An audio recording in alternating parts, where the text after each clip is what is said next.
आम्ही चाललो आता गुप्त गोदावरी जे गुफा आहे म्हणते तिथं फिरण्यासाठी. कसं आहे ते आता आम्ही पाहिलं नाही, फर्स्ट टाइम जात आहोत. त्याला मंडळी गेल्यावर भेटू. तर नमस्कार मंडळी, मी सचा. आम्ही प्रसिद्ध चित्रकूटमधील गुप्त गोदावरी इथं आलो आणि आल्याबरोबर जैसे तैसे करून तिकीट काढली, कारण गर्दी खरंच खूप होती. एवढ्या गर्दीमध्ये मग मी तिकीट काढली दोघाची. आणि इथं मोबाईल अलाव नव्हता, परमिशन नव्हतं. खास तुमच्यासाठी इथलं दृश्य म्हणजे कॅप्चर करून आणलं मी. तिथं सीताकुंड आणि हे गुफा नाही का थोडी मोठी होती. इथं 2 गुफा आहे. पहिली गुफा थोडी मोठी आहे. त्या गुफेमध्ये भगवान श्रीराम आणि लक्ष्मण दरबाराची प्रतिक्रमा दगडी पाहायला भेटते आपल्याला. आणि इथूनच गुप्त गोदावरी असं उगम स्थान आहे म्हणते, पण ते अजूनही पता लागलेला नाही. आणि तिथून छोटासा असा दरवाजा आहे गुफेचा, तिथून जावं लागते आणि यावं लागते. त्याच्यानंतर आम्ही बाहेर निघलो आणि दुसऱ्या गुफेकडे जासाठी निघालो. हे असं बाहेरचं दृश्य आहे. आम्ही पहिले गुफेमध्ये श्रीराम, लक्ष्मण आणि सीता यांची मूर्ती पण होती, खूप सुंदर असं पाहण्यासारखं.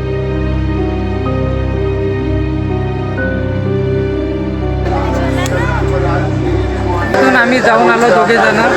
खूप अशी गरमी होती, घाम सुरूच मारतो. आणि मग दुसऱ्या गुफामध्ये गेलो. तिथली गुफा थोडी अरुंद आहे, म्हणजे छोटी आहे. तिच्यातून मग सतत ते डोंगरावर पाणी राहते, असं वाहतच राहते पाणी. त्या पाण्यातूनच आपल्याला जावं लागते. आणि कोणाला दम वगैरे येत असेल तर त्यांनी येऊ नका, कारण इथं ऑक्सिजनची मात्रा थोडी कमी राहते. आणि कसं थोडं मग घामा चक्कर वगैरे मारते तिथं. आणि तिथला अनुभव तर खरंच खूप भारी होता. असं गरमी पण होत होती. आणि तिथल्या स्थानिक श्रद्धेनुसार वनवासाच्या काळात भगवान श्रीराम, माता सीता आणि लक्ष्मण इथे आले होते, अशी ही मान्यता आहे. ही गोदावरी नदीने श्रीरामाच्या दर्शनासाठी इथे गुप्तरित्या प्रकट होऊन पुन्हा भूमिगत मार्ग धरला, म्हणून या स्थळाला गुप्त गोदावरी असे नाव पडले. आजही या गुहेत पाणी नेमका उगम निश्चितपणे कुठे जाते हे कुणालाही माहित नाही, म्हणून त्याच्यामुळे हे धार्मिक पण आहे आणि श्रद्धेसोबतच थोडं रहस्यमय आणि नैसर्गिक आकर्षण म्हणूनही ओळखले जाते. ठीक आहे मंडळी, जय श्रीराम. भेटूया अशाच एका नवीन व्हिडिओ मध्ये. तोपर्यंत काळजी घ्या.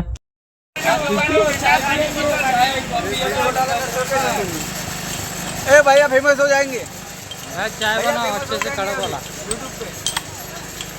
ए मसाले वाली चाय में और चाय कॉफी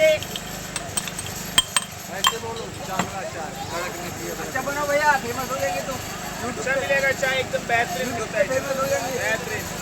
चाय पीने बैठे हमारे कैंडिडेट डाउन ए मामा चाय घेता क्या? चाय कड़क चाय आणि हे गोदावरी. मीडियम। हाँ मीडियम रखो. ओके।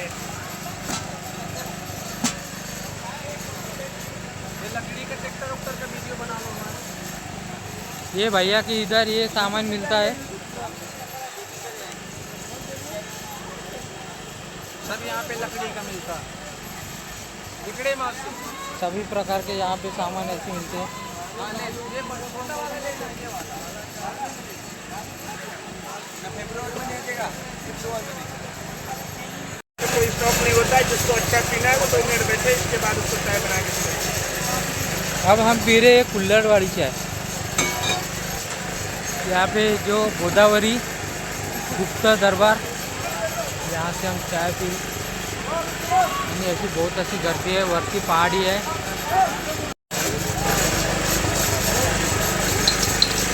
क्या भाई चाय घेना.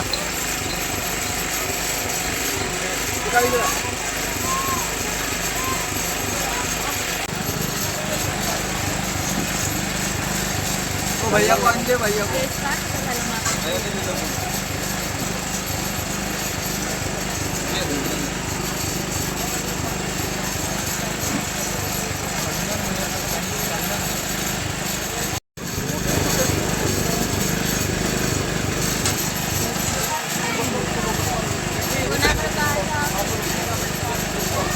ये सर चाय पियेंगे? चाय कॉफी नींबू पानी?